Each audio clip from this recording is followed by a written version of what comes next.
नमस्कार दोस्तों, defence news Hindi में आपका स्वागत है। आज की मुख्य खबरें। जोरावर लाइट टैंक का दूसरा प्रोटोटाइप तैयार। जोरावर लाइट टैंक का दूसरा प्रोटोटाइप तैयार है और यह भारतीय सेना की प्रतिक्रिया के आधार पर विकास की गति तेज करने का एक महत्वपूर्ण कदम है। यह पहले प्रोटोटाइप के विस्तृत परीक्षणों से मिली प्रतिक्रिया के आधार पर डिजाइन में सुधार करने और टैंक की सेना में शामिल करने की दिशा में एक अहम कदम है। दूसरे प्रोटोटाइप के बारे में जो मुख्य बातें हैं उसके बारे में बात करती हूँ। पहला है उद्देश्य, उसका क्या है। दूसरा प्रोटोटाइप पहले प्रोटोटाइप के परीक्षणों से प्राप्त फीडबैक के आधार पर टैंक के डिजाइन में सुधार करने के लिए बनाया गया। इस परियोजना की विकास प्रक्रिया को तेज करता है। यह जो परियोजना है जिससे सेना को टैंक का परीक्षण करने और उसकी तैनाती के लिए तैयार होने में मदद मिलती है। लार्सन एंड ट्यूब्रो ने रक्षा अनुसंधान एवं विकास संगठन यानी DRDO के सहयोग से दूसरे प्रोटोटाइप का निर्माण शुरू कर दिया है। यह भारत का स्वदेशी रक्षा क्षमताओं को बढ़ाने और हल्के टैंक के निर्माण में आत्मनिर्भरता को बढ़ावा देने की दिशा में एक महत्वपूर्ण कदम है। भारतीय सेना को लद्दाख जैसे ऊंचे पहाड़ी इलाकों में तैनाती के लिए लाइट टैंक की आवश्यकता होती है, विशेष रूप से चीन के बढ़ते हल्के टैंकों के जवाब में। जोरावर लाइट टैंक को उच्च ऊंचाई वाले युद्ध क्षेत्रों और दुर्गम इलाकों में तैनाती के लिए डिजाइन किया गया है। दूसरे प्रोटोटाइप को सेना की प्रतिक्रिया के आधार पर ही बेहतर बनाया जाएगा। सेना के उपयोगकर्ता परीक्षण लद्दाख जैसे ऊंचे इलाकों में किए जाएंगे और यदि ये परीक्षण सफल होते हैं तो 2027 तक टैंक को भारतीय सेना में शामिल किया जा सकता है। अगला, भारतीय सेना अपने T-90 मेन बैटल टैंक को उन्नत ATGM से लैस करने की योजना बना रही। भारतीय सेना अपने T-90 मेन बैटल टैंक को उन्नत एंटी टैंक गाइडेड मिसाइलों यानी ATGM से लैस करने की योजना बना रही है ताकि उनकी मारक क्षमता को बढ़ाया जा सके। इस पहल में स्वदेशी इनवॉर मिसाइलों को शामिल किया जाएगा जो भारत की रक्षा क्षमताओं को मजबूत करेगा और मेक इन इंडिया पहल को बढ़ावा देगा।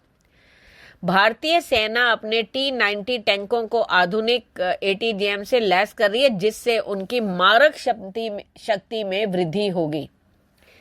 इस योजना में स्वदेशी इनवार मिसाइलों को टैंकों में शामिल किया जाएगा जो भारत में ही बनाई जाती हैं।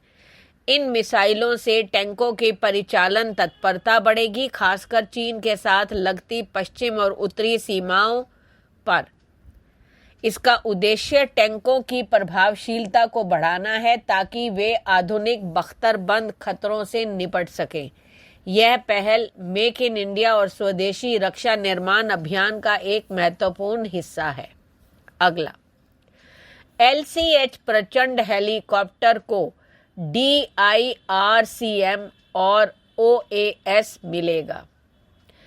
LCH प्रचंड हेलीकॉप्टर को डायरेक्टेड इंफ्रारेड काउंटर मेजर यानी DIRCM और ऑब्स्टिकल अवॉइडेंस सिस्टम यानी OAS मिलेगा, जिससे इसकी युद्ध क्षमता और भी बढ़ जाएगी।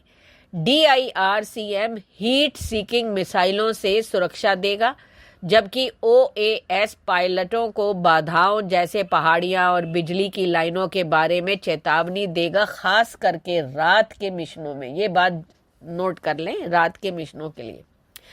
DIR सिस्टम के क्या फायदे हैं।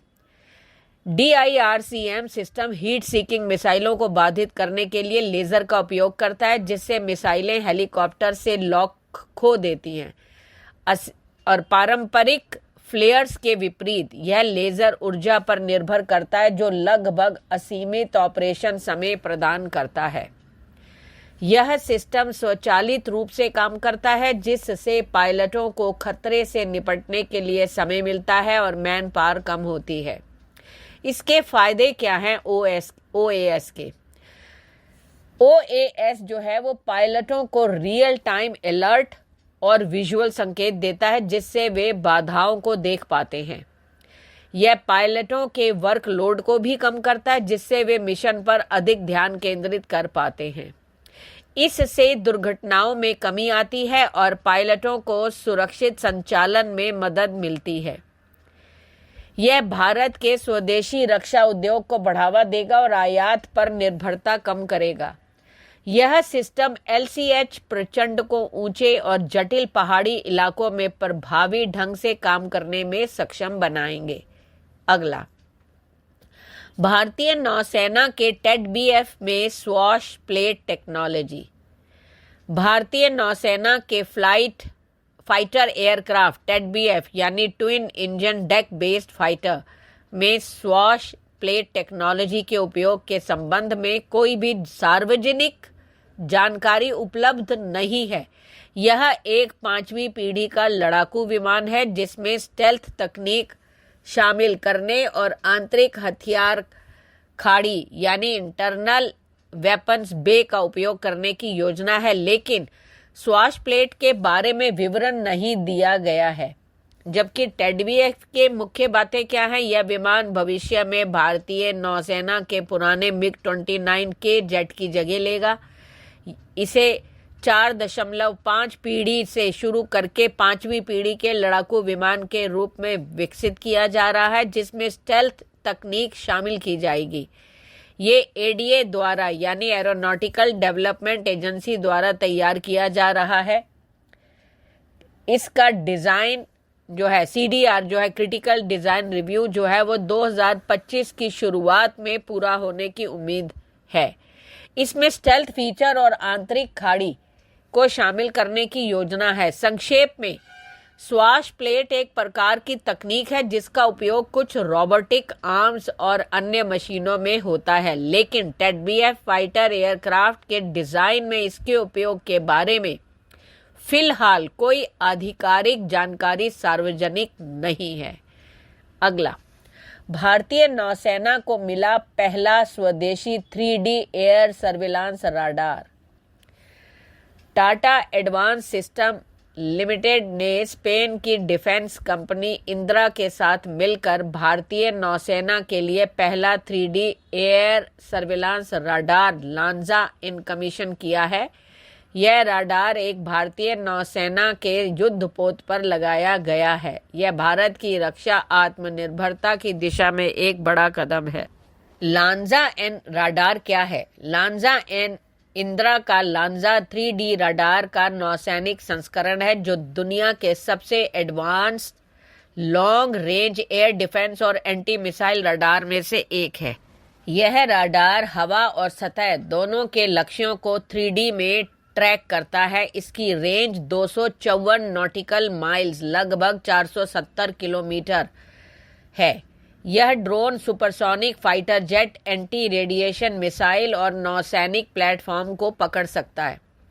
यह खराब मौसम में भी काम करता है और दुश्मन के हमलों को रोकने में माहिर है। यह पहली बार है जब लांजा एन रडार स्पेन के बाहर काम करेगा। इंदिरा ने इसे भारतीय महासागर की नमी और गर्मी के लिए अनुकूलित किया है। रडार को युद्धपोत के सभी सिस्टम से जोड़ा गया है। सख्त समुद्री परीक्षणों के बाद इसे स्वीकार किया गया। परीक्षणों में विभिन्न नौसैनिक और हवाई प्लेटफॉर्म का इस्तेमाल किया गया। अगला, भारतीय नौसेना एक नए स्वदेशी क्लोज इन वेपन सिस्टम यानी CIWS पर काम कर रही है। भारतीय नौसेना एक नए स्वदेशी क्लोज इन वेपन सिस्टम पर काम कर रही है जो दुश्मन के विमानों, मिसाइलों और ड्रोनों से जहाज़ों की सुरक्षा के लिए एक स्वदेशी अंतिम रक्षा पंक्ति होगी। इस एकीकृत प्रणाली में शक्तिशाली स्वचालित तोपें और DRDO द्वारा विकसित विश्वरॉड मिसाइलें शामिल होंगी जो मिसाइलों और विमानों को जहाज तक पहुंचने में से पहले ही नष्ट कर देगी। यह उन्नत प्रणाली युद्ध की बदलती परिस्थितियों में खासकर ड्रोन और झुंड वाले ड्रोन हमलों का मुकाबला करने के लिए महत्वपूर्ण है। इसकी मुख्य विशेषताएं क्या हैं? CIWS की यह प्रणाली तोपों और मिसाइलों के संयोजन का उपयोग करेगी। जहाज के बहुत करीब आ चुके लक्ष्यों के लिए तेज तर्रार स्वचालित तोपें भारी संख्या में गोले दागेंगी। डीआरडीओ द्वारा विकसित स्वदेशी विश्वरॉड मिसाइलें तोपों की तुलना में थोड़ी बहुत दूरी से लक्ष्य भेज सकती हैं।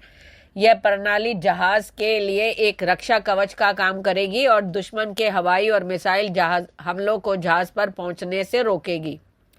यह विशेष रूप से महत्वपूर्ण है क्योंकि ड्रोन और ड्रोन झुंड यानी ड्रोन स्वार्म के हमले आज की युद्ध परिस्थितियों में एक बड़ा खतरा बन गए हैं। इससे बचाव करेगी। यह एक महत्वपूर्ण स्वदेशी विकास है जो भारत की नौसेना रक्षा क्षमताओं को मजबूत करेगा और आत्मनिर्भरता को बढ़ाएगा। संक्षेप में, भारतीय नौसेना द्वारा विकसित किया जा रहा यह स्वदेशी CIWS भविष्य के खतरों के खिलाफ जहाजों को सुरक्षित रखने की दिशा में एक महत्वपूर्ण और रणनीतिक कदम है। धन्यवाद।